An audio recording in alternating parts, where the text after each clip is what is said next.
Muy bien, ahora sí estamos listos para comenzar.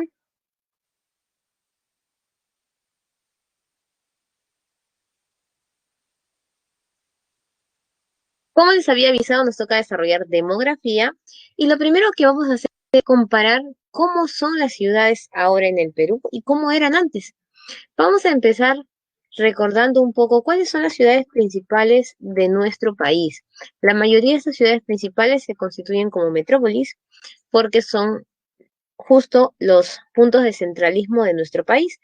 Obviamente mencionamos a la capital, pero también tenemos otras ciudades importantes. Vamos a ver solo un poquitito de este pequeño video y vamos a comentar sobre la ciudad de Lima. Yo les voy a dejar el enlace para que ya disfruten del video completo, finalizando la clase.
Bien, chicos, hemos visto 3 ciudades. El enlace que les he mandado son 5 ciudades más importantes, así que vamos a ver distintas ciudades. Y ustedes dirán, profesora, ¿y ahora en qué vamos a compartir nosotros? ¿Qué vamos a comentar en los videos? Tranquilos, lo que vamos a hacer es llenar un cuadro. Les he presentado cómo se ve ahora nuestras ciudades y ustedes me van a comentar cómo eran antes las ciudades. Yo voy a mostrarles un cuadro de trabajo y conjuntamente lo vamos a ir completando.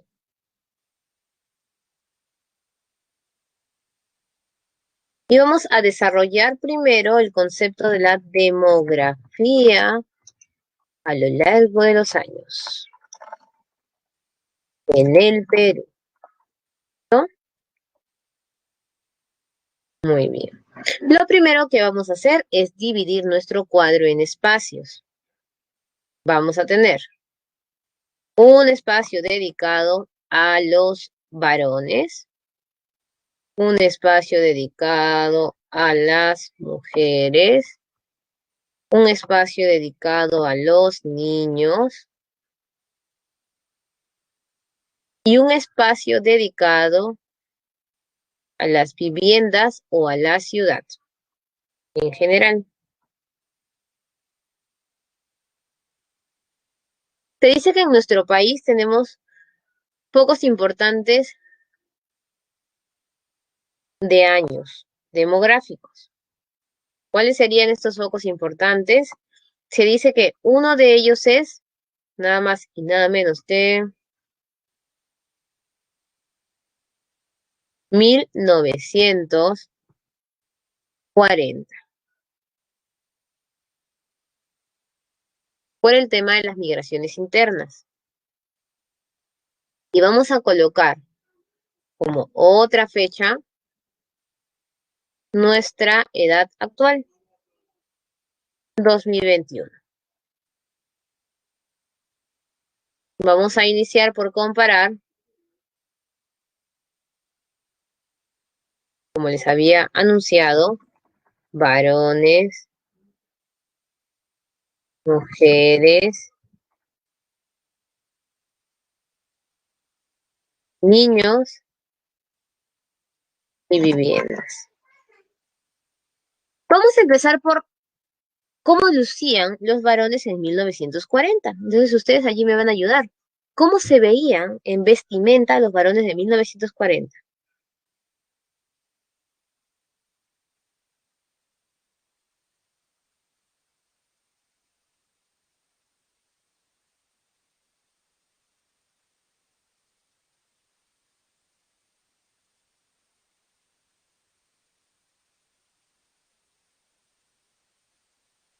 Muy bien, Melanie nos dice con saco y vestimenta formal. Excelente.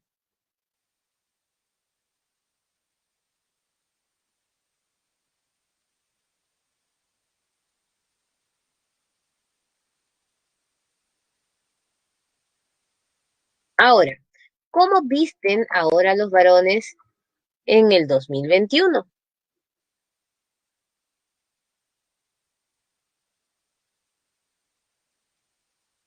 Muy bien, Andrea. Casual. Vestimenta casual.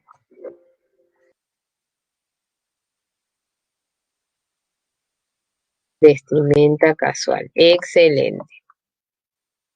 Seguimos. Muy bien, chicas. Vamos ahora por el lado de oficios o profesiones. ¿A qué se dedicaban los varones de 1940?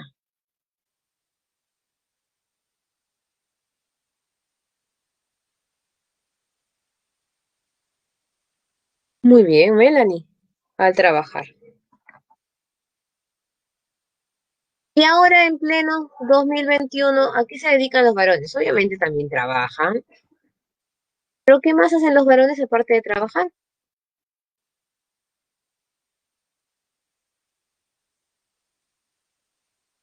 Muy bien, Melanie, los quehaceres del hogar. Que no es cuestión de género, ¿no? Sino que antes sí estaba muy marcado, muy pautado que las mujeres al no trabajar específicamente en ciertos rubros, pues se dedicaban a los quehaceres Seguimos.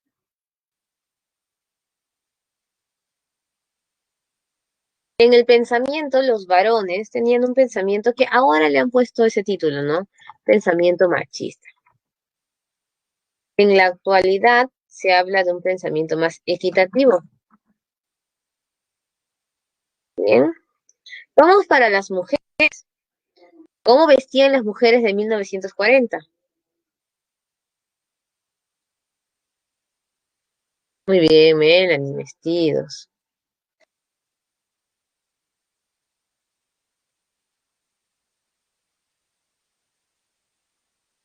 Tacones, claro.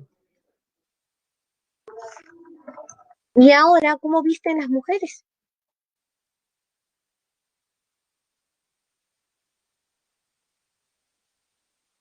Casual. Y la mayoría de las mujeres utilizan pantalones. No es que no utilicen vestidos o faldas, pero ahora usan pantalones. Muy bien, Melanie, excelente por los comentarios en clase. Vamos ahora a las funciones. Como bien ya ustedes lo han manifestado, la mujer de 1940 era ama de casa, mientras que en la actualidad ya la mujer trabaja, trabaja y obviamente también se dedica a los quehaceres, porque ahora es un trabajo compartido. Se dice que en aquella época el pensamiento era similar, que en esa época era normal pensar de esa manera, que ahora lo pondrán como un pensamiento machista y en la actualidad pues se habla de un pensamiento equitativo. Por allí hay una tendencia, algunos del feminismo, más que todo por consecución de derechos, pero lo que se busca en la actualidad pues es trabajar el tema de la equidad. Vamos con los niños, y esa pregunta es muy sencilla. ¿Cuántos hijos tenían en 1940 las familias, las parejas? ¿Se acuerdan, chicos? Madre, claro que cinco, Andrés dice varios. Muchos, ¿no? Uf, dice Elvio. Entonces, mi abuelita, 7 hijos, muy bien. Mi abuelita tuvo, creo, si no me equivoco, 14 a 15 hijos, porque tuvo tres parejas. ¿No? Tuvo primero un hijo, luego dos, y bueno, todos los que vienen del rubro de mi mamá, ya vienen como 9 por ahí. Entonces tuvo 14 15 hijos y era común en esa época. 10 era creo que lo usual y hay quienes tenían pues 5 4. Y ahorita hasta cuando mencionan el número 3 4 sigue siendo un número muy grande. Vamos a poner un promedio de 10 hijos. Y en la actualidad, ¿cuántos hijos se tiene? 3 2 1 2 por ahí, ¿no? Vamos a ponerle un 2. Listo. Los niños en 1940 vestían de manera formal. Era como mini adultos. Y aquí son al estilo casual, también especie de mini adulto. En una época nada más se marcaba mucho el traje para niños. En aquella época se estudiaba y había una pauta muy marcada de la obediencia, pero a su vez también del temor, porque existía una serie de castigos para los niños, mientras que en la actualidad niños también estudian, pero hay más respeto a los derechos del niño.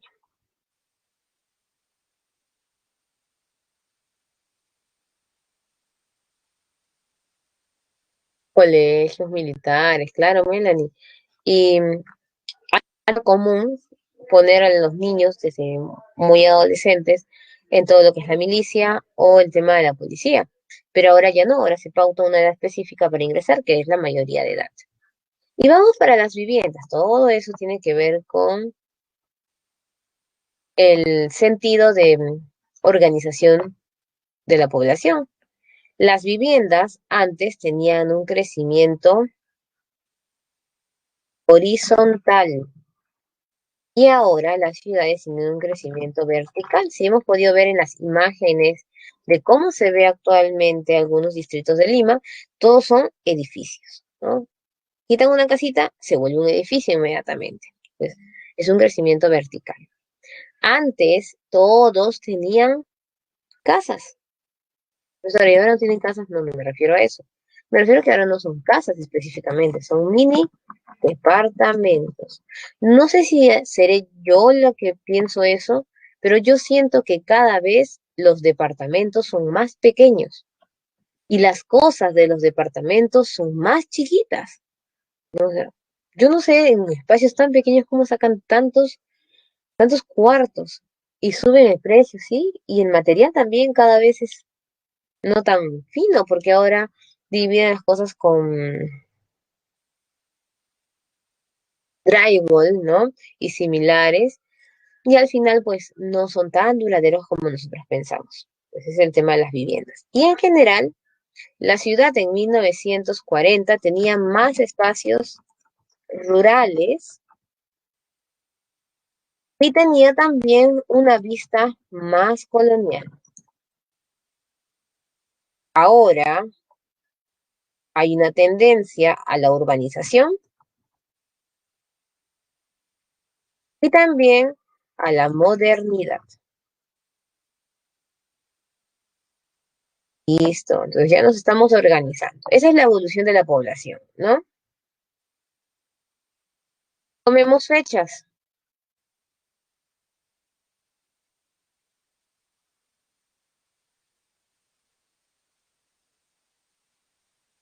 En sentido poblacional, desde 1821 en adelante, existe un aumento poblacional.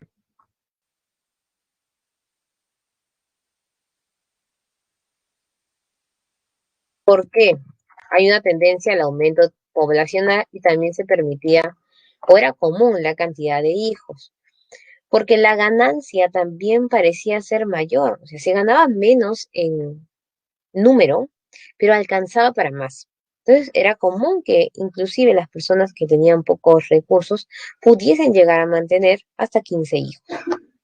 Antes de 1821 tenemos nosotros un declive poblacional. ¿Por qué? Porque en todo este proceso de independencia nosotros hemos perdido población. Entonces, antes de 1821 la población disminuía. Pasando 1821 empieza el crecimiento, poco a poco, porque ya el número de la población peruana se había reducido con todo este foco de independencia. En 1940 viene el boom de la migración interna,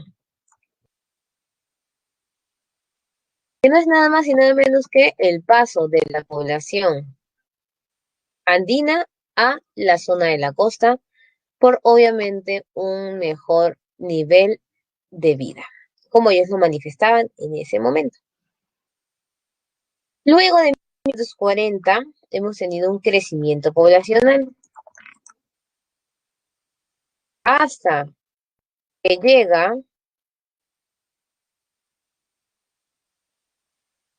1980, donde vamos a ver obviamente los problemas del terrorismo.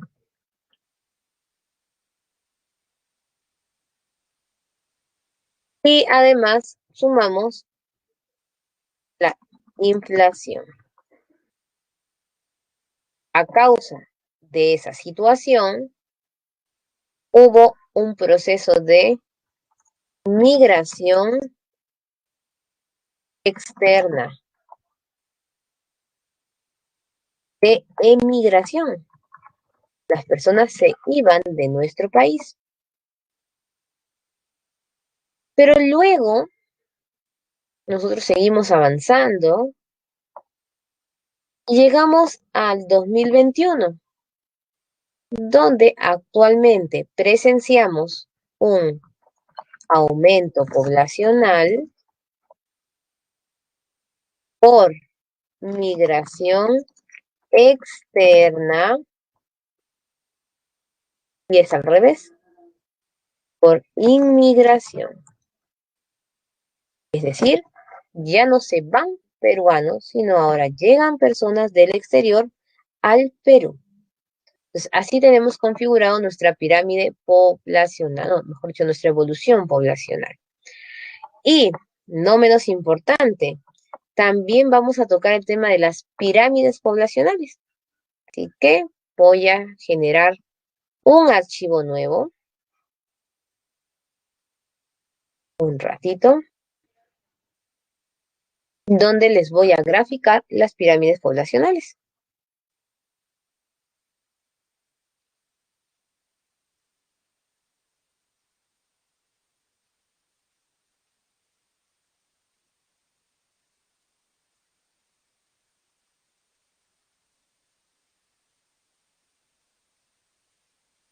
Sin contar la situación económica pandémica, las pirámides poblacionales se estructuraban de la siguiente manera.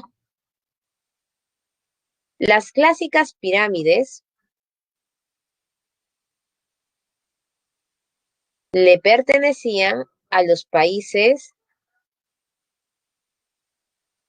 en vías de desarrollo. Como ustedes saben, ya no se puede decir subdesarrollado porque significa por debajo de, y los países no están por debajo de otro, sino están en proceso de evolución. Países en vías de desarrollo. Algunos le dicen países emergentes, pero el término emergente se vincula más con el ambiente comercial, zona asiática. Por otro lado, tenemos también, a ver si se puede girar.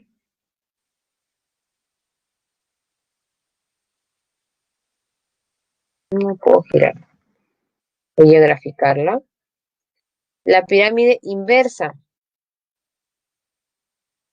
Esta pirámide inversa le pertenece a los países desarrollados.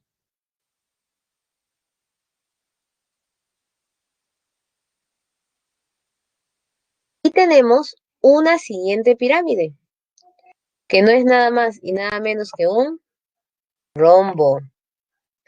¿Cómo funcionan estas pirámides poblacionales? Vamos a estructurarlas en dos aspectos. En el aspecto económico y en el aspecto de distribución de edad. Entonces, ¿qué significa esto para un país en vías de desarrollo?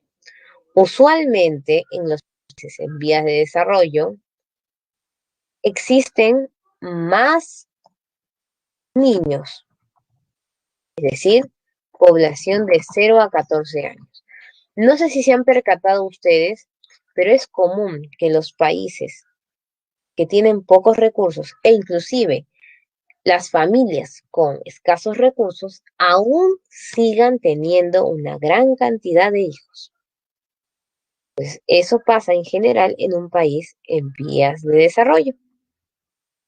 Luego, el número en crecimiento está en la PEA, es la población económicamente activa, de 15 hasta 60 años. Y tenemos en la cima las personas de la tercera edad. En los países en vías de desarrollo no existen muchas personas de la tercera edad. ¿Por qué? Porque tienen un problema con la calidad de vida y la esperanza de vida. Por lo tanto, hay una reducción. Muy bien, Melanie, con los embarazos precoces también. O en el sentido de las zonas rurales que necesitan a los hijos para poder trabajar la tierra, como veíamos en la agricultura extensiva. Listo. ¿Y esto qué tiene que ver con el dinero, profesora? Justo los países en vías de desarrollo tienen mayor población en lo que nosotros le decimos tercera escala, clase C. En clase media tienen a un grupo de trabajo y pocas personas están en clase alta, como le llamaban antes a la jerarquización económica. Esta pirámide muy antigua utilizada inclusive en los sistemas coloniales se mantiene en los países en vías de desarrollo. En los países desarrollados la situación cambia un poco. ¿Cómo es eso, profesora? Si ustedes se han percatado, niños, así no hay. Por eso le dicen a Europa el continente viejo. En Europa te pagan por tener hijos, porque las personas no quieren tener hijos. Y los que llegan a tener los hijos al final llegan a ser los extranjeros y no los mismos europeos. La población económicamente activa estaría por aquí. También está avanzando el crecimiento de esta población. ¿Y por qué es tan grande la última parte, profesora?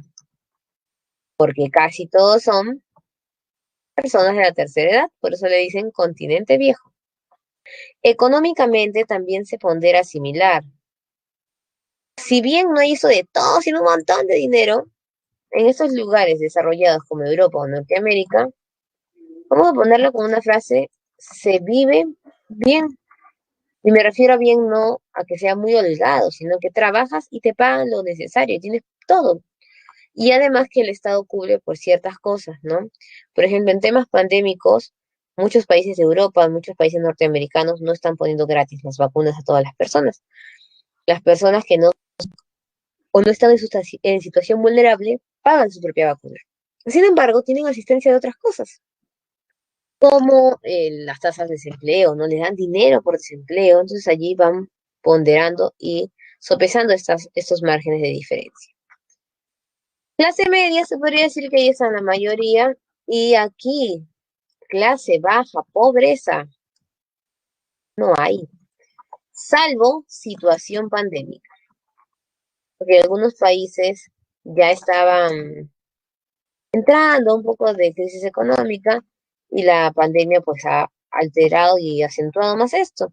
Tanto así que España, en Europa, pues estaba en crisis económica. Y profesor, a mí me da la curiosidad, ¿quién es este rombo? ¿Quién creen que es el rombo, chicos? ¿Quién estaría ahí? O una pregunta más sencilla, ¿dónde creen que va Perú?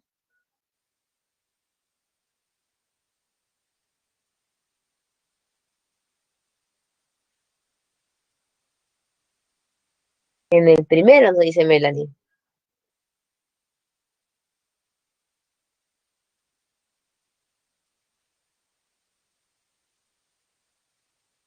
¿Y todos están de acuerdo con que van al primero? Les cuento que nosotros deberíamos estar por ubicación económica en el primero, porque somos un país en vías de desarrollo. Sin embargo, demográficamente estamos aquí. Somos un rombo. ¿Cómo es eso, profesora? Existen países en vías de desarrollo que no están mal económicamente. ¿En qué sentido? Que los encontramos en un buen índice de desarrollo humano. Exceptuando temas pandémicos en que muchos países han comenzado a tener crisis económicas, obviamente, como nuestro país, antes de esto teníamos un país en evolución de crecimiento. Es decir, teníamos dinero. ¿Y qué estaba pasando? Lo siguiente, disminución de la pobreza.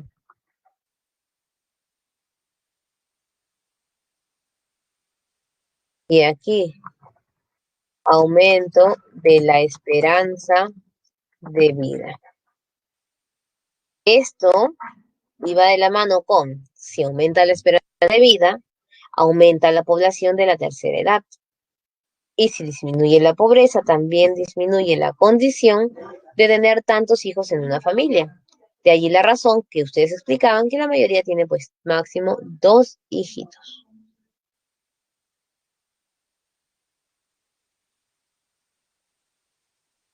Y listo. Ahí está la explicación global de nuestro caso en el Perú.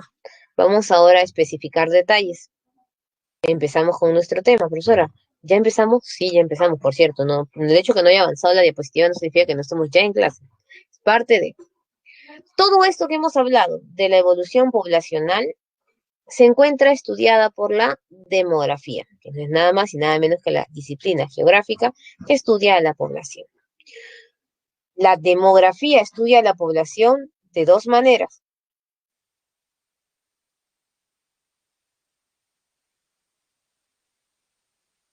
en estructura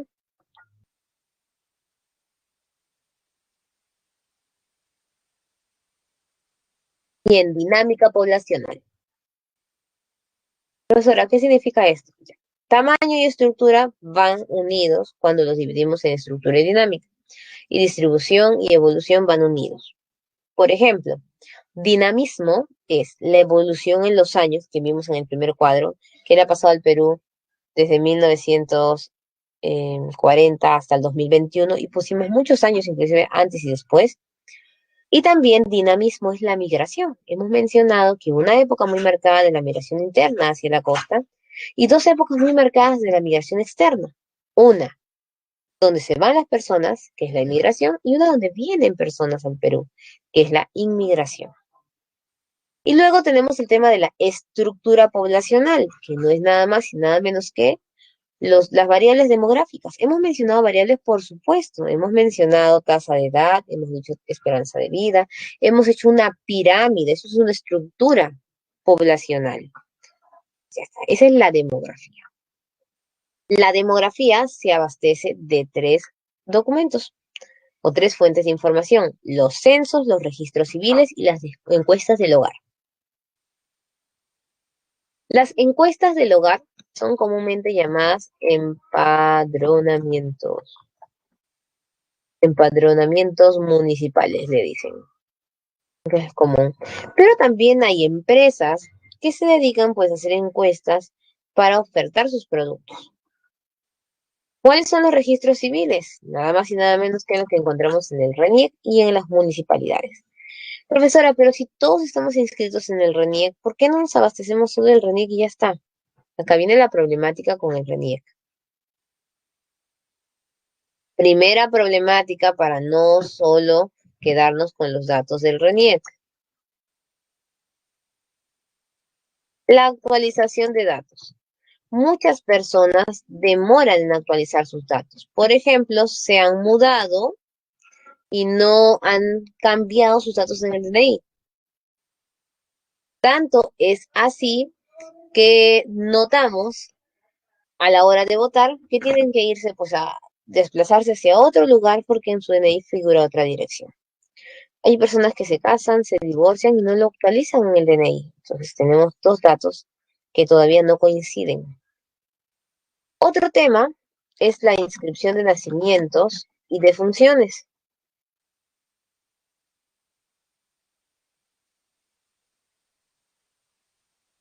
¿Cómo es esto de la defunción y el nacimiento, profesora?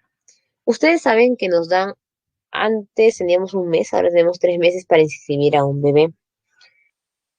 Inclusive saliendo de hospitales y clínicas vamos a ver allí el tema de las inscripciones. Pero ¿qué sucede? No todos llegan a inscribir a tiempo. Algunos viven muy lejos. Ustedes saben que el tema de la desconcentración de instituciones se ha ido dando paulatinamente. Ya encontramos más RENIECs en diferentes lugares, pero no en todos todavía. Entonces no llegan a tiempo a actualizar o inscribir a los niños. Hubo una época en que los inscribían tan tardío que aparecían con otra fecha en el DNI. Defunción. La defunción ahora es más sencillo porque la empresa que se encarga de hacer el tema del entierro y el velatorio, todo ello, se encarga de ver el tema de la defunción también. Pero en una época, pues, la persona misma tenía que dar de baja los documentos en el RENIEC y muchas personas inescrupulosas no lo hacían para aún tener prerrogativas en beneficio del muerto. Es decir, como el muerto tenía ciertas ganancias cuando estaba vivo, cuando estaba muerto ya no les iba a tener, todavía no lo daban como muerto para poder seguir obteniendo esos beneficios económicos.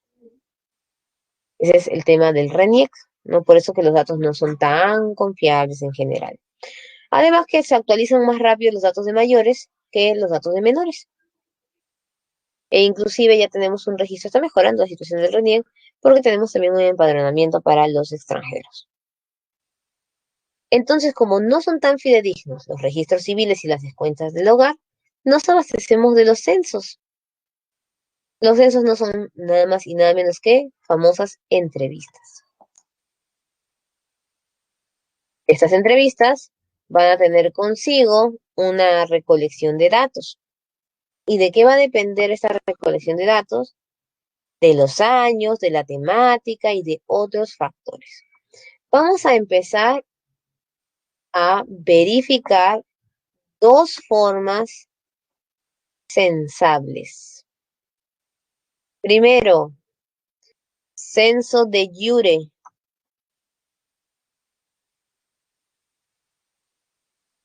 Cuando nosotros decimos censo de jure, o jure con J también lo colocan, significa el censo de derecho. Lo ponen así, lo ponen jure o de derecho. Y el otro es censo de facto o de hecho. ¿Cuál es la diferencia, profesora, en un censo de jure o un censo de hecho? El censo de jure no es necesario que tú estés a la hora que te censan. Tocan la puerta para hacer un empadronamiento municipal y dicen, no, quiero que me responda unos datos sobre la familia en general. Y recolectan la información. En cambio, en un censo de hecho es obligatorio que tú estés. Los censos nacionales, chicos, son de derecho o de hecho. Los censos nacionales son de derecho o de hecho.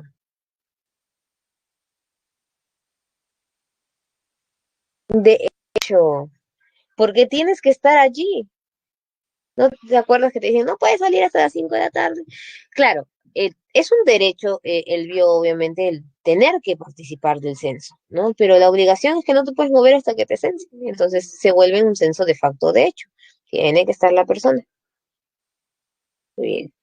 El primer empadronamiento de la historia, cuentan los libros demográficos, está registrado en la Biblia. ¿Cómo es eso, profesora? En la Biblia cuentan siempre que las personas tenían que volver a sus lugares de origen a censarse. Profesora, ¿pero esto lo toman como un instrumento religioso? No, cuando lo toman a la Biblia como una muestra demográfica se refieren a los libros bíblicos históricos, es decir, la que pauta hechos, nada más. Entonces, es comprobado que ciertos hechos históricos están registrados en la Biblia, entonces eso lo mencionan, no tanto la parte religiosa. Y dícese que en este documento o libro era al revés. ¿Se acuerdan ustedes? Te iban a censar cuando estaban los hechos bíblicos o la gente tenía que ir al lugar de origen. ¿Cómo era? ¿Cómo era la situación? Cuéntenme, a ver. ¿Cómo censaban? ¿Quién iba a quién? ¿Habían censistas o tú tenías que volver a tu pueblo?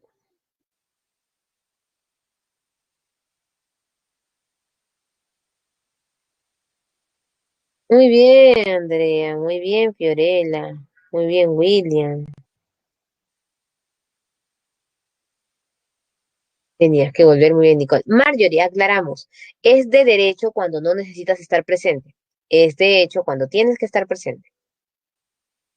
El de hecho tiene su parte de derecho en el sentido de que todos tenemos derecho a ser censados, pero en el de hecho te obligan a estar allí a la hora que censan a toda la familia.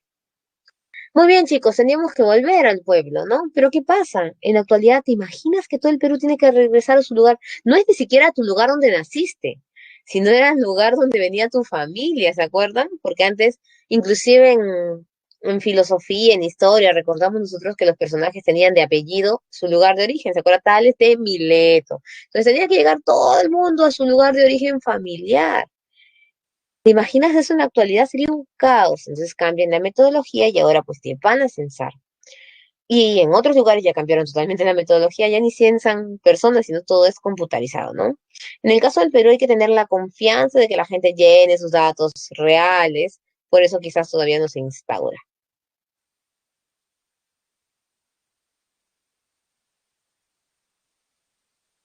Seguimos. ¿Qué más, profesora? ¿Qué más tenemos que saber? Existen tipos de censos en el Perú.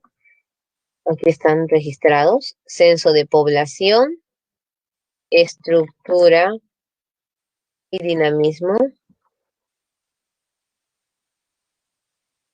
Censo de vivienda, nivel socioeconómico. No sé si se han percatado ustedes que cuando hacen el censo de vivienda te preguntan cómo es tu casa, qué tiene, qué material, qué electrodomésticos. Eso es para ver el nivel socioeconómico del distrito. Cuando quieres participar de una beca, por ejemplo, tienes que escribir tu distrito y tu distrito te pondera si accedes o no accedes, por ejemplo, a ciertas becas. Y de comunidades indígenas, obviamente es para saber pues el plano de desarrollo de las comunidades nativas. Para ser partícipes de este censo de comunidades indígenas, se tuvo la iniciativa en el censo anterior de hacer una pregunta de identidad nacional. ¿Con quién te identificas? ¿No? Y tenías que mencionar tú si tenías alguna raíz eh, nativa o de repente con alguna vinculación de algún pueblo quechua-hablante, aymara, o de repente descendientes, afrodescendientes, ¿no? Pero la gente al final lo tomó en broma, nunca atendieron la pregunta. Salió el INEI a decir, ah, no, hay que tomen lo que la gente diga, o sea, si la gente se siente de esa manera, que así lo coloquen. Y al fin eso terminó siendo perjudicial para el recojo de información. Y como bien ya lo mencioné,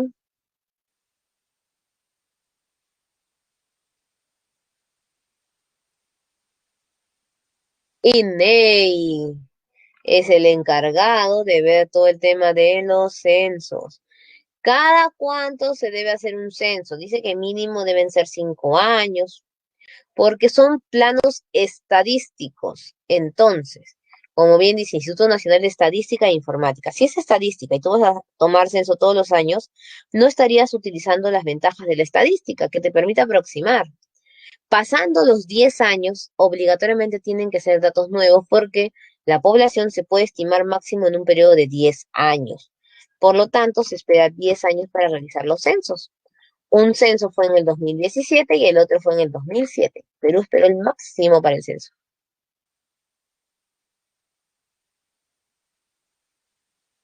Muy bien, ahora ya más o menos estamos entendiendo toda esta dinámica de la demografía y vamos ahora sí a la parte pues más de datos, ¿no? Población peruana en relación a América. Miren cómo nos encontramos nosotros. Estamos en el puesto 7. De por sí somos un país grande. Si te das cuenta también, hay una relación entre tamaño de país y población, salvo en el caso de Colombia, que obviamente es más pequeño que Perú. Ahí estaríamos hablando ya un poco más de densidad. Mientras más pequeño es un lugar y tiene más población, se comienza a volver más denso. Muy bien, vamos con las variables demográficas. Las variables pertenecen a la estructura poblacional. Empezamos con la población absoluta. Definición rápida, total de habitantes. ¿Quiénes cuentan? Los censados y omitidos. Obviamente, población censada por sentido común cuenta aquellos que estuvieron presentes en el censo. ¿Y quién es población omitida, profesora? No censados. Como pasó, ¿no? Que ciertos edificios no habían llegado, después fueron el INEI a actualizar datos en el último censo. Y bueno, hasta renunció el encargado del INEI, no censados. Segundo, margen de error. Siempre toda encuesta tiene un margen de error. Y tercero, y no menos importante, hospitales, cárceles. ¿Ellos no se censan, profesora? Sí, se censan, pero muchas veces no se censan el mismo día. Cuando terminas de recolectar toda la información, allí obtienes la población absoluta del Perú. ¿Cuentan solo peruanos? No, porque nosotros queremos saber cuántos hay en el Perú. No queremos saber cuántos son peruanos, porque son peruanos. Ser peruano involucra más factores, ustedes ya saben, inclusive hasta los que están en el extranjero y tienen la nacionalidad. Ese es nuestro porcentaje actual.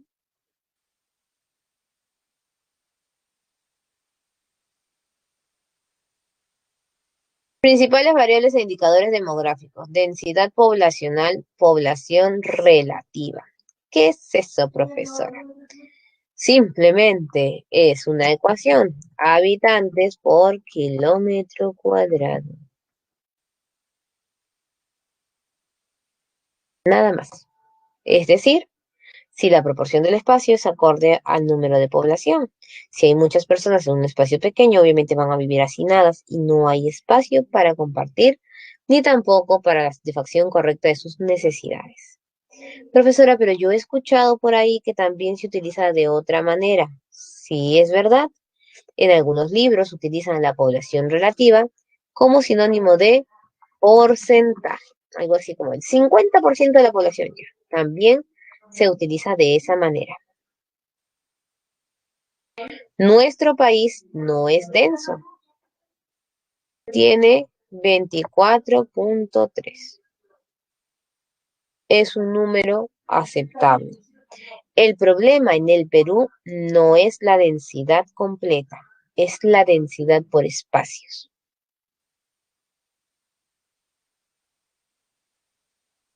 Vamos con la tasa de fecundidad. Necesito aquí que me respondan algunas chicas, no varones, ¿correcto?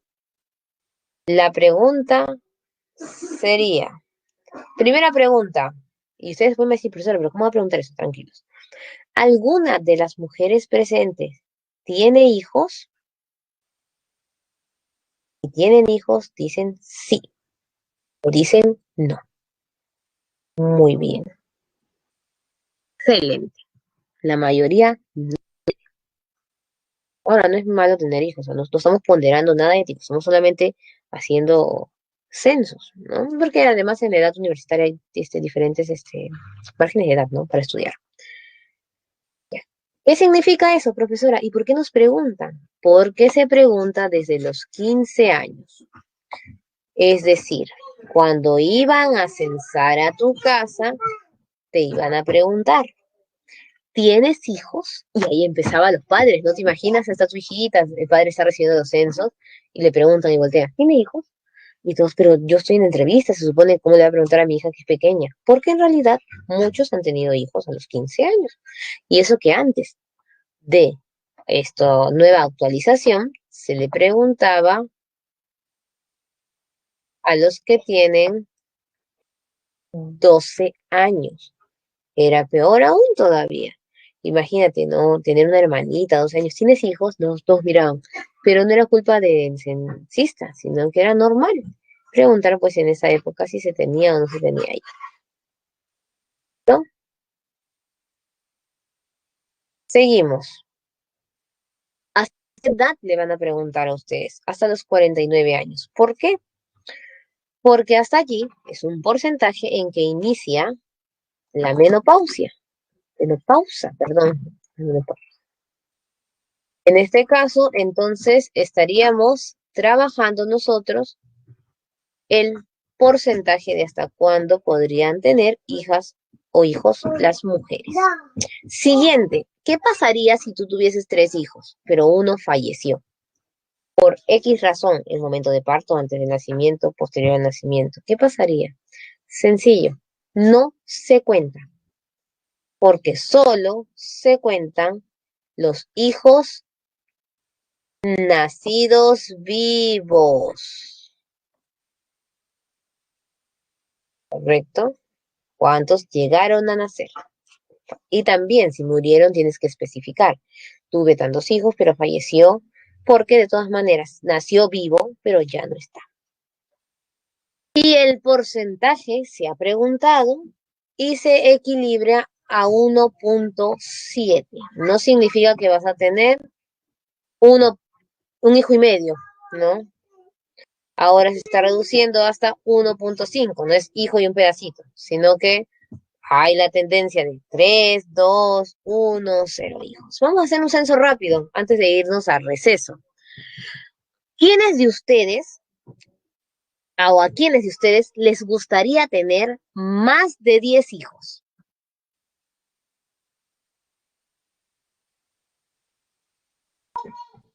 Más de 10 hijos. No, ninguno. No, creo que muy poco. Les cuento que me pasó una vez dictando clases, les pregunté, ¿no? ¿Quién le gustaría tener más de 10 hijos? Y un varón me dijo que le gustaría tener 12 hijos. porque su familia siempre eran todos hijos únicos y que a él le gustaría cambiar la situación, o sea, tener una familia grande, ¿sí? Y otra persona me dijo que quería tener 10, creo, porque su familia siempre era numerosa. Suena bastante, ¿no? 12 hijos en la actualidad no es tan, no es tan sencillo de escuchar. A veces cuando alguien te dice, tengo 12 hijos, 10 hijos. ¿Quién le gustaría tener más de 5 hijos? Justo ahí vamos llegando, Antonella. Más de 5 hijos. Tampoco. Mucho, mucho. Nada, nada. Muy bien. Vamos en el rango menor. Ahora sí ya podemos especificar. 3 hijos, 3 hijos. Tampoco. Ninguno. Vamos bajando. 2. Nicole, 2. Kevin, quizás. Muy bien, quizás también siempre uno puede pronosticar uno y salen 2. Me la dice William, y Andrea. Ya. No. Un solo hijo. eh, Suficiente para la descendencia, dice. Suficiente un solo hijo. Quizá, muy bien. Por si acaso, dice Antonella, siempre por allí uno. Y quien ya dice, no deseo tener hijos. Alguien que diga, no, que también está una posibilidad, dice Fiorella. Antonella. Obviamente que lo más usual es que varíe de uno a otro hijo, ¿no? Por ejemplo, de 0 a 1, máximo creo que 2, pero es raro que el que no quiera ninguno tenga 10, o esas cosas no van a pasar. Entonces ya tenemos un margen. Y la tendencia que ustedes han manifestado aquí en nuestro chat es la tendencia actual. Por eso cada vez se tienen menos hijos. 1.5 y antes era 1.7, o sea, próximamente quizás hasta un hijo. Pero ojo, tengan cuidado con el lado rural, porque en el lado rural todavía hay una tendencia de 3 hijos promedio. Muy bien, nos quedamos ahí entonces y seguimos conversando de demografía en nuestra vuelta de clase 7 y 10. Nos reencontramos, vayan a tomar algo, comer alguito y volvemos.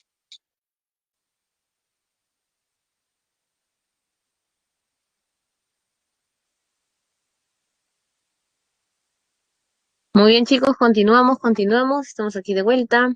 Está muy interesante nuestro tema de hoy. Es un tema muy sencillo, por lo tanto, nuestra participación es fundamental para enriquecer pues los datos de los que vamos a trabajar. Y listo, nos habíamos quedado con el tema de 15 a 49 años, que es hasta la menopausia, ahora sí, corrección. Cuentan los hijos nacidos vivos de, puede ser 1.5 promedio o lo podemos redondear, bueno, hasta lo que es 1 a 2, ¿no? Pero aquí en demografía sí se trabaja bastante el porcentaje exacto. ¿Qué más sabemos nosotros en torno a las tasas? Vamos a tener luego las tasas de natalidad y de mortalidad. Hay aquí un dato importante que tienes que recordar a diferencia de las otras tasas. Estas se trabajan cada 1000 habitantes en el periodo de un año, ¿correcto? Por lo tanto, la fórmula es distinta. Aquí en la fórmula vamos a trabajar el orden siguiente. Número de en cada 1000 habitantes en el periodo de un año. ¿Correcto? Entonces, sería para este caso, natalidad, nacimientos, número de nacimientos de cada 1000 habitantes en el periodo de un año. Y mortalidad, número de muertes registradas en cada 1000 habitantes en el periodo de un año. Los nacimientos se han reducido, ¿correcto? ¿A qué se refiere con el porcentaje de reducción? Sencillo, porque es menor la tasa de fecundidad. Tienen menos hijos, por lo tanto nacen menos personas. Y en el caso de las muertes también ha habido una reducción. ¿Cómo es eso, profesora? Sencillo. ¿Cuáles son las mejoras en las tasas de mortalidad? Fácil. Primero, no menos importante, las curas a las enfermedades. Segundo, las vacunas. Dentro del gráfico también del porcentaje de vacunas y todo lo que es el rubro médico, los cuidados en los embarazos. Antes había muchas muertes en embarazos, ahora ya no, hay todo un programa de recuperación, todo un tratamiento, inclusive cuando ven que de repente va a ser un nacimiento muy riesgoso, pues optan por la cesárea. Profesora, pero ¿y ahora con el coronavirus? Bueno, después del coronavirus todas las tasas demográficas van a variar porque la mortalidad ha aumentado grandemente y es porque justo no tenemos una vacuna para algo nuevo que ha aparecido. Esto se relaciona bastante con la tasa de morbilidad, que significa de enfermedad. Usualmente las tasas de enfermedad están aumentando cuando esas enfermedades pues, son de carácter mortal, el rubro de la mortalidad. Luego tenemos nosotros la esperanza de vida. Pregunta para ti, con mucho cariño. ¿Hasta qué edad te gustaría vivir? Pero cuéntame, ¿hasta qué edad te gustaría vivir? ¿Has pensado vivir hasta los 80 años? ¿Te gustaría vivir hasta los 90 años? ¿Alguien ha pensado hasta los 100? Él lo dice 70 máximo.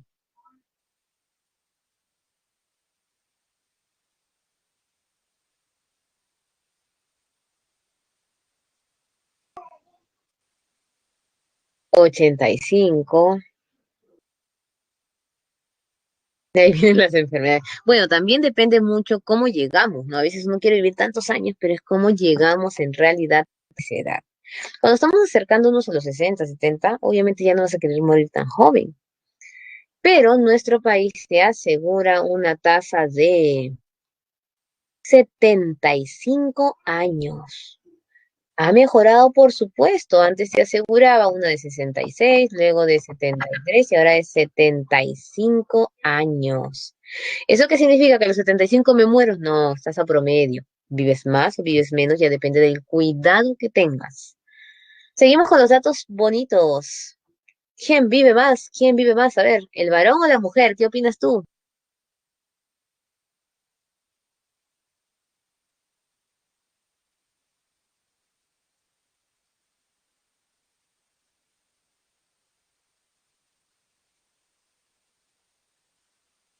La mujer. Exacto.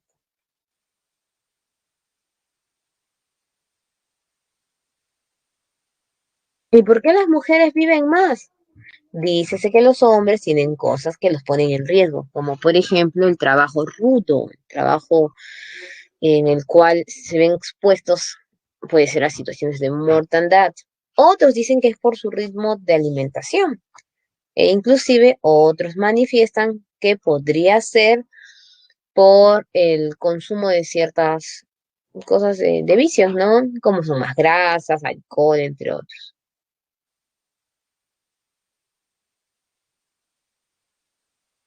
Muy bien. Seguimos. ¿Dónde se vive más?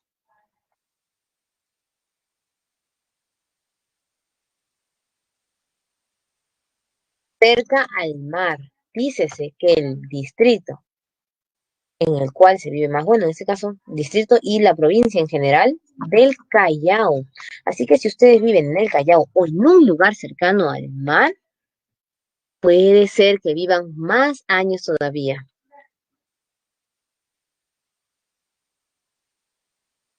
Seguimos. Dinámica poblacional, esta evolución de los años ya lo hemos visto, 40, 80, todo lo que te conté al inicio, bueno, en la pizarrita, cómo ha ido evolucionando todo poco a poco.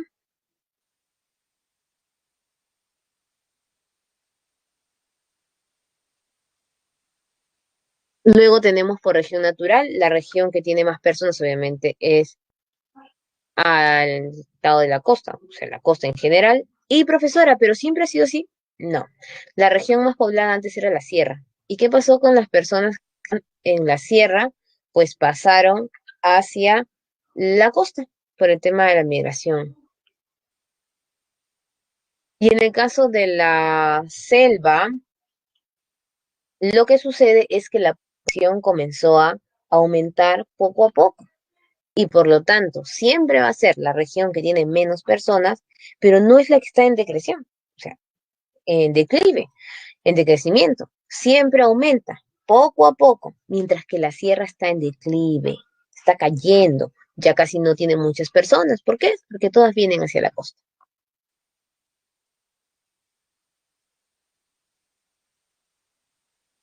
Seguimos, dinámica de la población. Hay lugares que tienen más población. En este caso, Lima, la capital, Piura es la segunda región más poblada, La Libertad, Arequipa, Cajamarca, pero hay regiones que tienen saldo negativo. Por ejemplo, Piura y Cajamarca. Piura es una región muy poblada, es la segunda región más poblada. Sin embargo, está en la lista de las regiones que más expulsa personas por el tema del calor. Cajamarca igualito, está en la lista es cuarto lugar, no, quinto lugar, perdón, en función de población, pero al igual es una de las ciudades que más expulsa personas. En este caso, por el tema del frío y por el tema de la minería. Así vamos a ver también muchas regiones. Mientras que las que están en las selvas suelen ser las de menor población y también algunas de la costa, costa muy al norte como Tumbes o al sur. Esta es la parte que nos interesa mucho desarrollar. Yo les contaba que la población en el Perú no era muy densa, o sea, la situación poblacional era de 24 habitantes por kilómetro cuadrado. ¿Dónde está el problema? El hacinamiento centralista, es decir, la parte de la costa. En este caso, tenemos nosotros la selva, casi no tiene personas. Pocas personas quieren estar allí. Casi siempre las que están en el mismo lugar de la selva porque han vivido allí son comunidades nativas o inclusive muchos espacios están cuidados porque son áreas naturales de protección. La sierra tiene el problema de la migración interna hacia la costa. ¿Y a dónde vienen todos? A Lima. Entonces el desbalance poblacional es abismal. Por ejemplo, en Madre de Dios es un habitante por kilómetro cuadrado prácticamente, 1.7. Mientras te vas al lugar más poblado, la provincia constitucional del Callao, con 6.000 habitantes, casi 7.000. Es decir, en el Callao prácticamente tienes en una casa 15 personas viviendo, mientras que en la otra zona tienes todo un terreno para una sola persona. Ahí hay un desorden poblacional. Si vamos reduciendo, ¿no? Lima tiene 272, pero Lima metropolitana pues estás en 1.200 por allí. Y en el caso de el Callao, pues ya sobrepasa el margen, ya es un número muy mayor, que son 6.815 habitantes. Profesor, yo me he dado cuenta que han levantado el tema de la cuarentena para muchos lugares, pero en el caso del Callao, todavía el domingo sigue con inmovilización total. Por supuesto, porque el Callao ahorita tiene un registro alto de contagios. ¿Por qué, profesora? Porque mira la cantidad de personas que viven juntas. Se enferma una persona en una casa y, por ejemplo, viven 8, 10 personas. Además, muchos lugares del Callao son pequeñitos, o sea, muy pegados. Por ejemplo, los lugares que suelen ser un poquito más movidos, peligrosos a veces en el Callao, su pista es tan pequeña que tú puedes cruzar como si estuvieses dentro de tu casa y ya estás en el otro lado. Entonces, allí también, como son lugares más peligrosos, la policía no suele llegar tan seguido. Entonces, las personas allí siguen viviendo pues el tema normal, que no respetan ¿cómo se puede decir? Las restricciones o las medidas que se han tomado por pandemia. Y en este caso, estaríamos afectándonos en general como país. Dinámica poblacional. Tenemos aquí rural y urbano. Casi todas las personas viven en la zona urbana y pocas viven en la zona rural. Aquí hay un movimiento de población. La mayoría se va de zona rural a zona urbana. Y ojo, tengan cuidado en pensar que rural solamente es sierra, ¿no? Sexo hay más mujeres que varones. Eso siempre ha sido, ojo, no solamente con los seres humanos, en cualquier especie de seres vivos, siempre hay más mujeres que varones. Es por tema de reproducción. En el porcentaje de los seres humanos es mínimo, 50 a 49, es casi estable, aunque en una época se dice que había un porcentaje de hasta 3 mujeres por cada varón. Tasa de crecimiento poblacional. Esto es básico. Esta fórmula. Como tú sabes, todo es estadístico. Entonces, todos los años no voy a hacer un censo. ¿Qué hago? Hacer un promedio de cuánto voy a aumentar de población cada año. Entonces, ¿cuánto le voy a aumentar, dices tú? Ya, eso es importantísimo trabajar aquí. Tasa de crecimiento real. Primero, tenemos que armar la tasa de crecimiento natural o también conocido como vegetativo.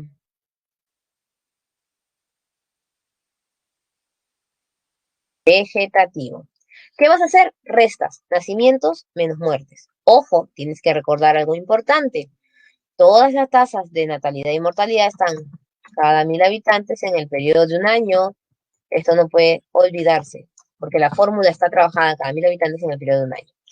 Entonces, yo sé que si resto a los nacimientos las muertes, me va a quedar un número que va a ser la tasa de crecimiento natural o vegetativo. Pero la población no aumenta así, porque también hay migraciones. Entonces, tengo que aumentarle la tasa de migración.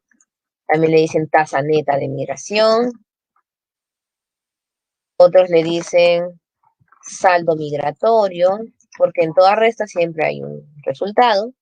Lo usual, así como hay el saldo migratorio natural, perdón, el saldo natural, siempre tienen que haber más nacimientos que muertes. Igual, tienen que haber más llegadas de personas que expulsiones de personas, es decir, que se vayan, porque si se van las personas, significa que hay un problema en el lugar. Puede ser una crisis económica, una crisis política, entre otros. Entonces, ¿yo qué voy a hacer? Tengo dos tasas, la tasa vegetativa, que es nacimientos menos muertes, y la tasa migratoria, que es inmigración menos inmigración. Ya sabes que inmigración es la llegada y la inmigración es la salida. Y luego que tengo los dos resultados, los sumo, y esa es mi tasa de crecimiento real. Lo que le voy a aumentar cada año a mi resultado anterior hasta que pasen 10 años, vuelva a ser el censo, antes de los 10 años. En el caso del Perú, aumentan 301.000 habitantes aproximadamente. Y vamos con migración. Y aquí pues vamos a ver nuestro pequeño video de la migración de los animales. Y ustedes dirán, ¿por qué? Ya vamos a ver por qué. Un segundito.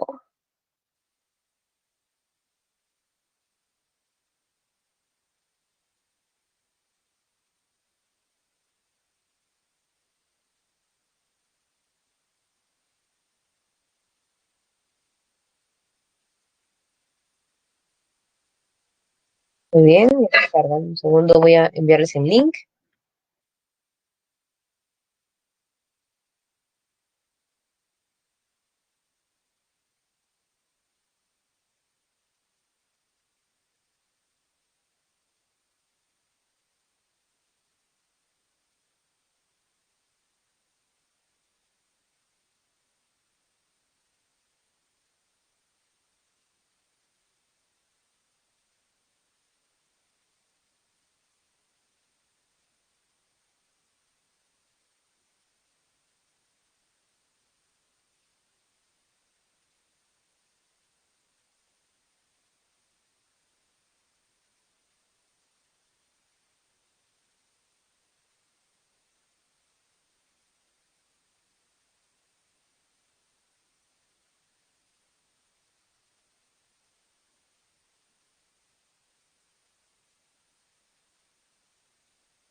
Muy bien, chicos. Ya vimos, y ustedes dirán, profesora, ¿y qué tiene que ver la migración de los animales con la migración de las personas?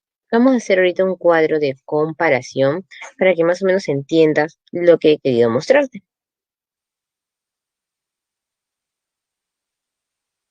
Bien. En el caso de la migración,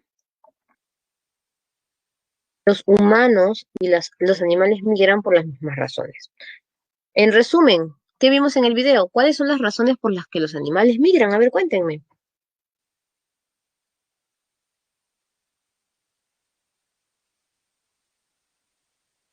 Los leo. Razones por las que un animal migra.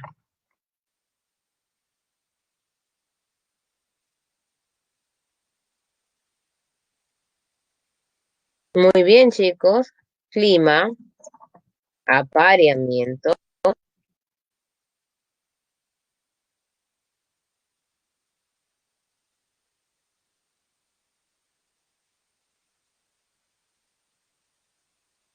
Muy bien, las amenazas antropogénicas.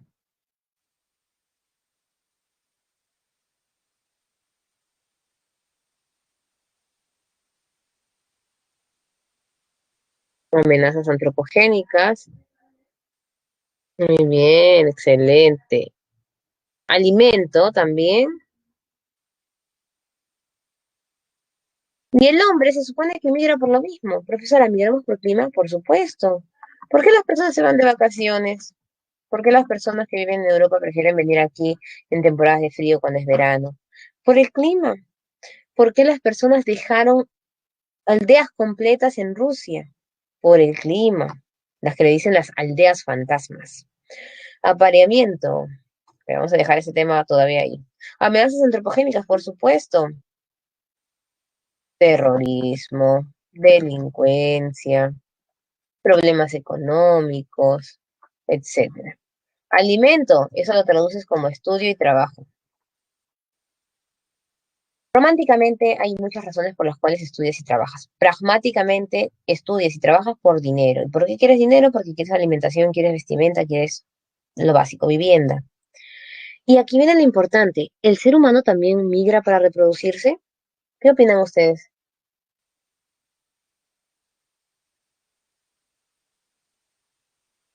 ¿En qué contexto un ser humano migra para reproducirse?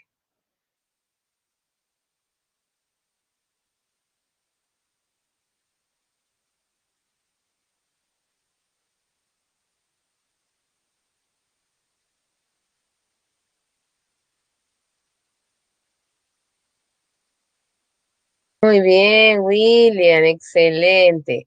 El concepto de migración por reproducción se llama por una buena calidad de vida.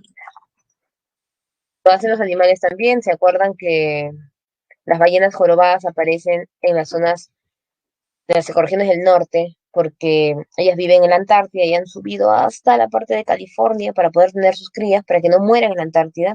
Y cuando ya van creciendo, recién regresan con ellas, haciendo todas las acrobacias que vemos en las ecorregiones del norte. Y bueno, hay personas que también viajan en sentido ya más racista, ¿no? De piel, de colores, pero no es lo común. Lo común es calidad de vida. Excelente, chicos. Hay migración por diferentes razones, tipos interna y externa. La migración interna es de toda la vida, más de 5 años, y menos de 5 años reciente. Externa puede ser para flujos de países desarrollados en vías de desarrollo, puede ser por distintas razones en general o en flujos migratorios, que es inmigración y emigración. Inmigración y emigración no son tipos de migración, son flujos migratorios. ¿Por qué? Yo soy las dos cosas al mismo tiempo. Yo soy migrante y emigrante. Depende por donde me veas, desde mi país o hacia el otro país. Migración externa, emigración. Hay un sueño, le dicen el sueño americano, Estados Unidos. Y le llaman el sueño europeo, España. Todos sueñan con ir a España o a Estados Unidos. Bueno, soñaban, en realidad Estados Unidos sigue siendo uno de los lugares que más atrae migrantes, pero como ustedes saben, ya no es el único lugar que te ofrece diferentes formas de vida, ¿no? Especialmente si hablas inglés, ya hay muchas zonas en las que puedes viajar. Inclusive Australia se pondera uno de los mejores lugares para viajar por trabajo o por estudios cuando nosotros hablamos inglés. España, la mayoría decía es que español es fácil, es mi idioma, pero ahora sabemos que España está en crisis económica, entonces tampoco es un buen punto. Italia es un buen punto, Japón también, que también están en la lista, pero bueno, en Japón, como ustedes saben, el trabajo siempre es más rudo, una hora de trabajo más larga. Si tú eres hijo de japonés, pero nacido en el Perú, te consideran allá como si fueses extranjero prácticamente. No es igual que en Italia, que tienes hasta descendencia por quinta generación. En el caso de las formas en las que viajamos casi siempre en edades jóvenes o de trabajo. Niños no viajan porque tendrían que viajar con sus padres. Personas mayores ya se han acostumbrado a su lugar, ya tienen un campo trabajado, desarrollado como para viajar, para quedarse en otro lugar. Sexo viajan más mujeres que varones, pero la diferencia es mínima. El lugar de nacimiento casi siempre es de Lima, la capital, no Callao, o puntos de frontera. La mayoría son de zonas urbanas. Categorías, viajan más que todo estudiantes, trabajadores de oficina, profesionales en el rubro de las empresas. Casi siempre científicos se quedan aquí a desarrollar su ámbito de trabajo. Y el tema de agricultores, todo lo que es actividad primaria, pues en el Perú se desarrolla más. En el caso de los inmigrantes, tenemos nosotros la presencia de colombianos, la presencia de chilenos. Ustedes saben que Chile es uno de los lugares más visitados por el Perú. Y para Chile, el Perú es uno de los lugares más visitados, entonces allí van sopesando, ¿no? Y bueno, hemos visto también ya la tendencia de la visita venezolana, ¿no? Entonces la visita venezolana es por un tema político, algunos le llaman una migración relativa en base a lo que vaya pasando en su país. Y ojo, si quieres saber las características de cómo viene la población aquí, casi es lo mismo que se da hacia el Perú, pero de forma contraria. Por ejemplo, vienen más científicos, vienen más técnicos, vienen personas mayores, vienen más varones, todo lo contrario. Inclusive se van más personas solteras, pero vienen más personas casadas. Organización del espacio urbano y rural. Aquí es sencillo, muy fácil. Primera regla, rural no significa sierra ni selva, rural significa campo, ¿ya? Eso tiene que quedar muy claro. Segunda regla, todo lugar que sea la capital es urbano por ley. Así lo veas, todo campo, no importa, es la capital, por lo tanto se declara urbano. ¿Cómo sé que es urbano? Sencillo, cuento las viviendas. 100 viviendas, más de 100 viviendas, urbano, menos de 100 viviendas, rural. Profesores, si encuentro un pueblo rural que tenga más de 100 viviendas, ya, la característica es la siguiente. En las zonas urbanas son contiguas y continuas. ¿Qué es contigua? Pegadas y continuas separadas por pistas. En el caso rural, así sean más de 100 viviendas, van a ser dispersadas. Las que están pegaditas son pocas, menos de 100. Características, la población urbana es heterogénea, viste diferente, trabaja en diferentes rubros, casi siempre sector secundario y terciario. También se va a dedicar más que todo a la consecución de una calidad de vida, tienen más servicios básicos. Mientras que las zonas rurales se caracterizan por trabajar en ámbito primario, por ser más homogéneos, se parecen hasta físicamente, porque tienen hasta un mismo tipo de alimentación, un prototipo igual de desarrollo. Y no menos importante, recuerda, las zonas rurales se relacionan con escasos servicios básicos y obviamente escasos recursos. Esto más que todo en lugares no desarrollados, porque en países desarrollados, una zona rural y una zona urbana tiene todos los servicios. Lo único que cambia es el campo y la ciudad. ¿Quién te ayuda a mejorar un espacio urbano o rural? Obviamente el Ministerio de Vivienda, Construcción y Saneamiento y las municipalidades. Y la pregunta, antes de ir a este tema de IDH, una estribación andina es rural o urbana.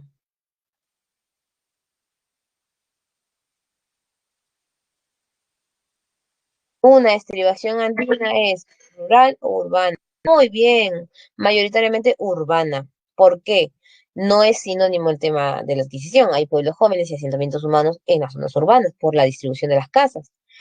Además, si piensas en las casuarinas, las casas de las casuarinas, has visto las grandotas que tienen piscina, tienen todo.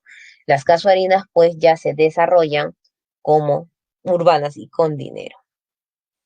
IDH, ¿qué es esto, profesora? Lo que les decía al inicio, eso de país desarrollado, no en vías de desarrollo.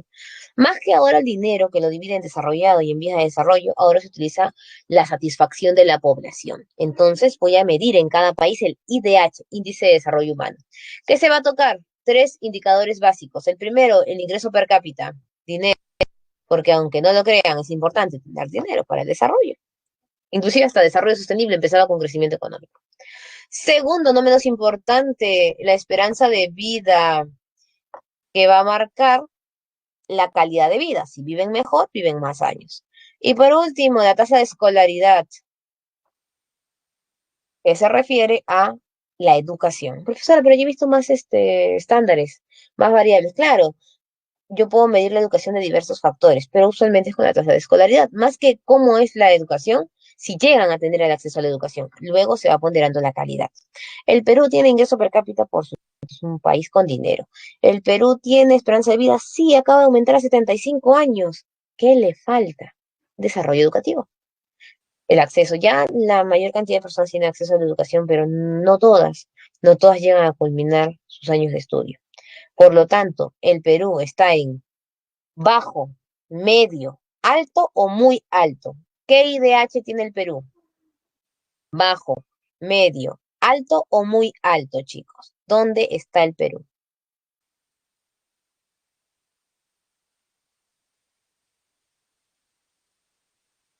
Medio, profesora. Nopi, nopi. Alto. Muy altos son los desarrollados. Así que mal no estamos. Es más que todo un tema de inversión de nuestro ingreso per cápita. ¿Cómo lo oyen? Por eso somos un rombo y no somos una pirámide. Claro, porque suena que estamos mal, pero no. Hay algo que aprendí, creo, en, ¿cómo se llamaba? Había un curso que yo llevé que se refería a potenciar la identidad nacional, no recuerdo exactamente el nombre del curso. Y nos dijeron que un indicador importante para tener una buena identidad nacional es dejar de sentirse menos, al igual que en el autoestima. Cuando dejes de sentirte menos que todos, empieza tu autoestima a crecer. Pues traten de no hundirse como país, pero tiene un montón de cosas. Lo que falta es la distribución, la organización de los recursos y que no haya corrupción.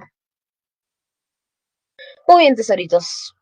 Vamos para las preguntas. Un analista demográfico manifiesta tradicionalmente el crecimiento de las ciudades se desarrolló de manera horizontal. Sin embargo, al haber pocos espacios disponibles, se ha optado por un crecimiento vertical con la construcción de condominios residenciales, ocasionando una mayor aglomeración de la población en áreas pequeñas. Esto entonces corresponde a la densidad. Habitantes por kilómetro cuadrado. Muy bien. La tasa de fecundidad es el número de hijos en promedio que se pronostica en tener una mujer en edad reproductiva. Ha tenido una tendencia al descenso. ¿Qué ha pasado? ¿Por qué ya no quieren tener hijos? ¿Qué ha pasado? Cuéntenme. Y las razones son la letra D de dedo. Trabajo para las mujeres. Crecimiento de las ciudades no tanto. Mayor acceso a programas de planificación familiar. Mejora en el nivel educativo. Letra D. Cuadros. Verdad, me estaba olvidando. En el examen de admisión, cuando viene demografía, no es datera. Es un cuadro o una pirámide para analizar. Es más que todo como comprensión de lectura, pero gráfica.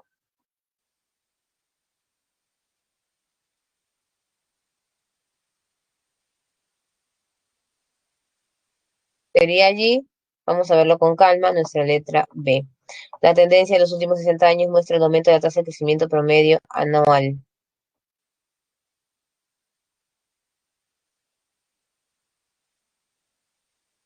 a la baja. Bajando nuestra tasa de crecimiento promedio anual por el tema de los descensos en las tasas de fecundidad. La inmigración de peruanos fue un fenómeno que se ahondó en fines del siglo pasado y continúa hasta el presente, que podemos ver allí como características correctas. Letra A.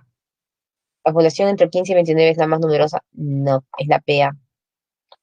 Según ocupación, el segundo lugar es de profesiones y científicos.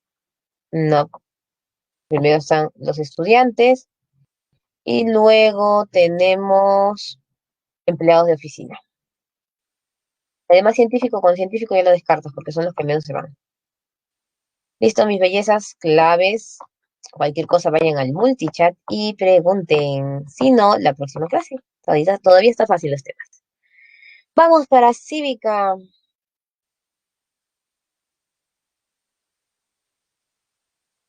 O tengan alguna duda, me avisan, chicos, por favor.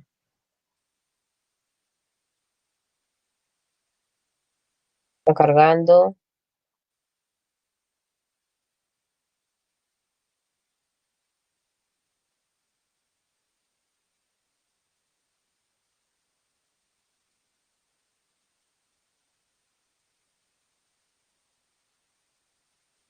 Listo. Me falta un poquito. Muy bien, chicos.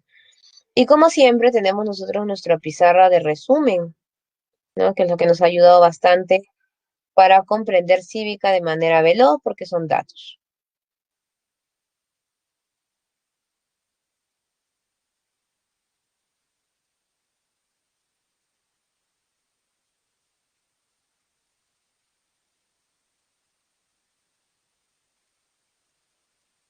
Muy bien,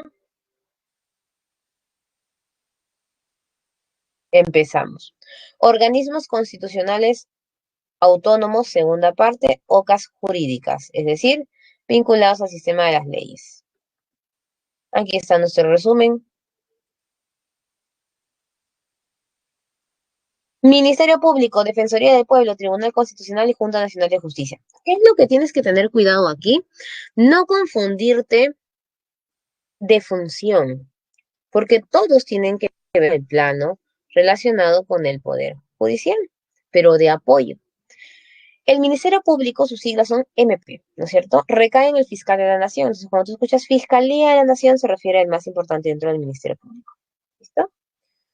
Es cómo se elige al fiscal de la Nación. Y esto es importante que lo anotes. Elegido por la Junta de Fiscales Supremos. Profesora, ¿por qué? Porque pasa lo mismo que cuando revisábamos los peldaños del Poder Judicial.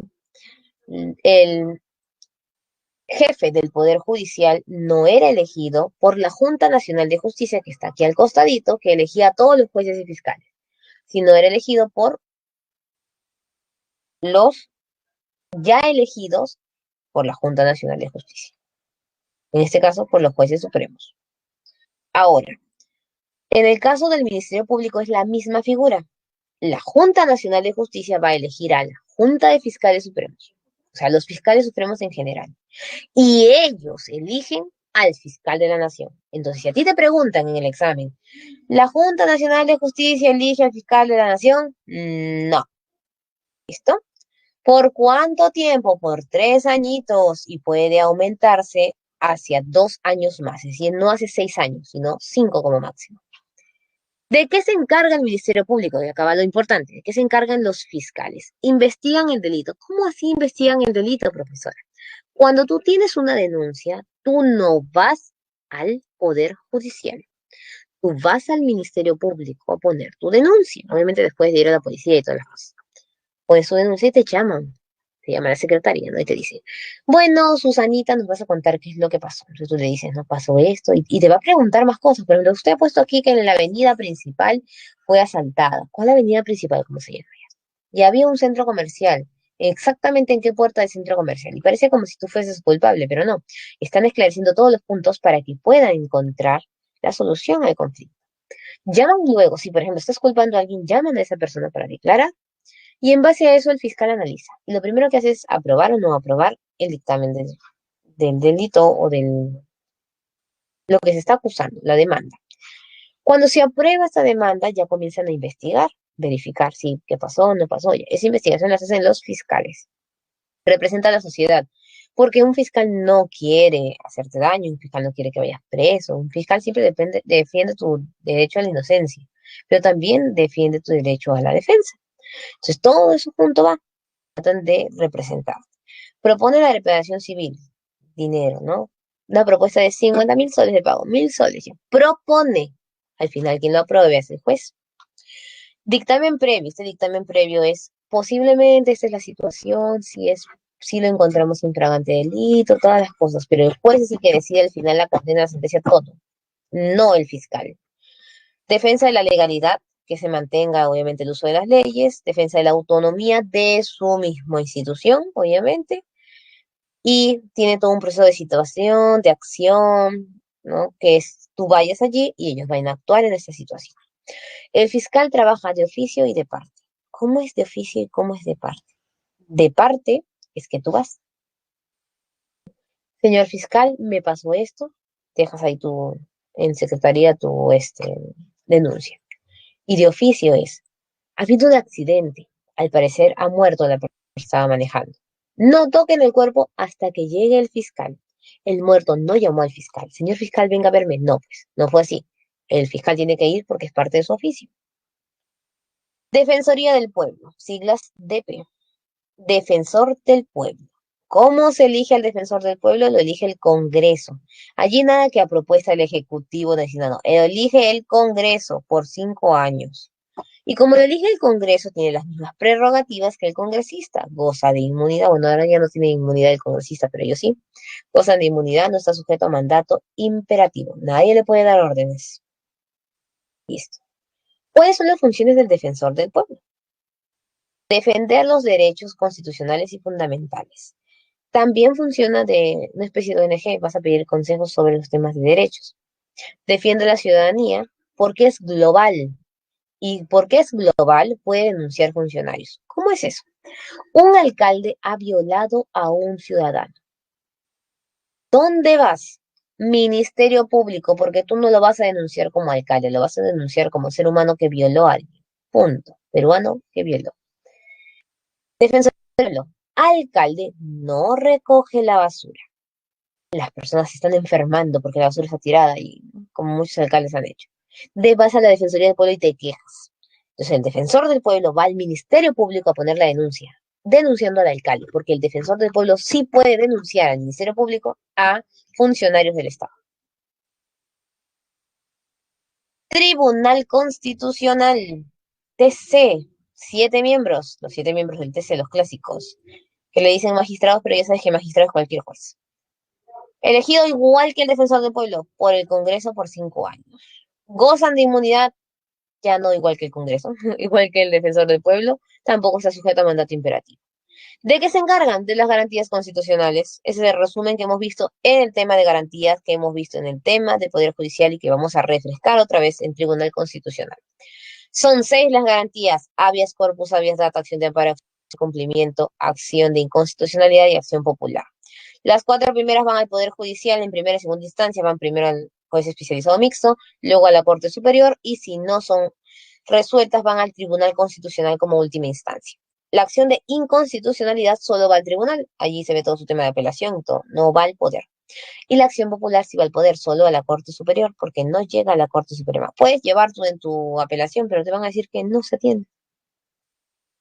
Y se encargan de hacer cumplir la Constitución, son los representantes e intérpretes de nuestra Constitución.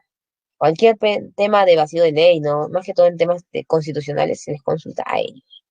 Siempre esperan la última declaración del tribunal. Y vamos con la Junta Nacional de Justicia, conocida como JNJ. Reemplazó al Consejo Nacional de la Magistratura. ¿Qué pasó con el Consejo Nacional de la Magistratura?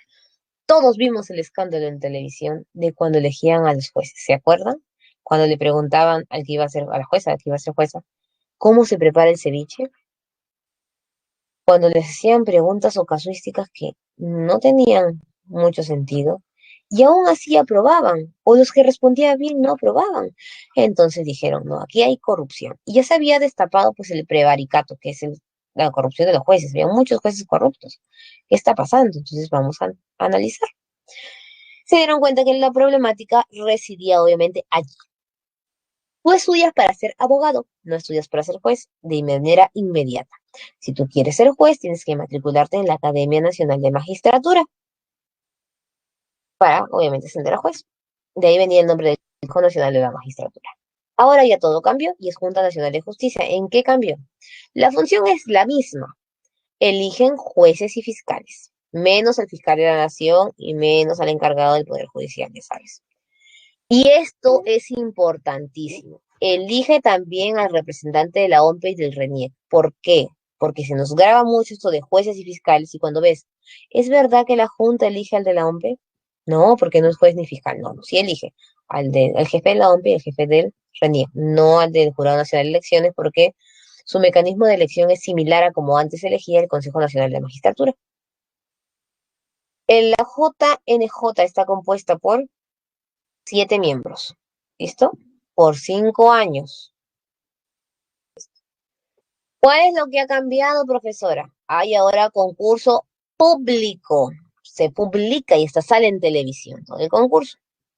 Para ser juez necesitas tener 45 añitos, peruano, sufragio y reconocimiento de ser una persona con conducta intachable. Hasta ahí está bien, está fácil. ¿Qué se pide adicional a ello? Tener 25 años en el servicio de la abogacía o al menos ser catedrático universitario o hacer investigación jurídica. Ya está, fácil. Profesora, pero antes también había elecciones. Claro que también había elecciones, pero acá viene lo importante. ¿Quién decidía los miembros del Consejo Nacional de la Magistratura? Se elegían a dedo. Uno era elegido por la los jueces supremos, luego por los fiscales supremos, luego por los colegios profesionales del país, luego por los rectores públicos, los rectores privados, ¿no? Y así elegíamos a los 7 miembros. Entonces, cada uno elegía a dedo, lo que conllevaba que allá había focos de corrupción y todo lo que te imaginas de por medio. Ahora ya no. Estos 7 miembros de la Junta Nacional de Justicia Penal ya no son elegidos a dedo, sino por una comisión especial. Esta comisión especial va a organizar el concurso. ¿Quiénes van a hacer la comisión especial? Todos los representantes jurídicos. Defensor del Pueblo, Ministerio Público, Tribunal Constitucional, Poder Judicial, que no es una OCA, pero tiene que ver con esta temática, y Contraloría General de la República. Los rectores, ¿no? Ellos tienen voz ahora, pero ya no votan. Y aquí está, bueno, si comparas esta forma de elección a la de aquí, mira, Corte Suprema, Junta de Fiscales Superiores, Junta de Fiscales Supremos, rectores y colegios profesionales. Entonces, hay una diferencia aquí. Son todos los organismos del Estado que están eligiendo. Esa es la de antes, la de aquí es la de antes y esta es la de ahora. Muy bien. ¿Y qué más ha cambiado? Que cuando ellos eligen a los jueces y fiscales, o sea, los nombran, ya también los pueden eliminar, o sea, los pueden sacar. Y van a ser supervisados, también tienen que hacer un concurso, todo a nivel de publicación masiva, para que sea más riguroso. Y aquí viene lo importante, juez o fiscal que cometa algún acto de corrupción o contra el Estado, nunca más va a poder ocupar un cargo del ámbito jurídico. A lo sumo podrá ser abogado. Antes, ay, no funciona como fiscal supremo, pero hay que bajarlo a fiscal superior. Ya no.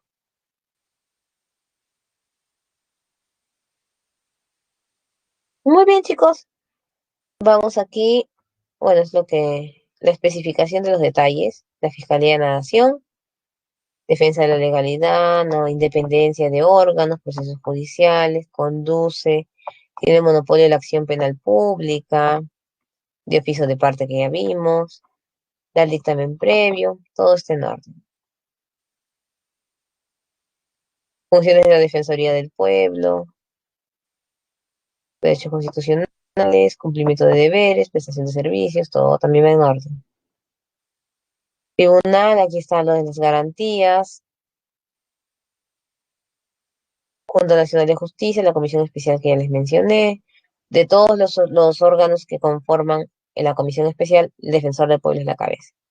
Y aquí están las funciones, siguen siendo las mismas, solo que ahora más austeras. Y no olvidarte nunca lo de la OMPE y el RENIC. Y listo, vamos con las preguntas.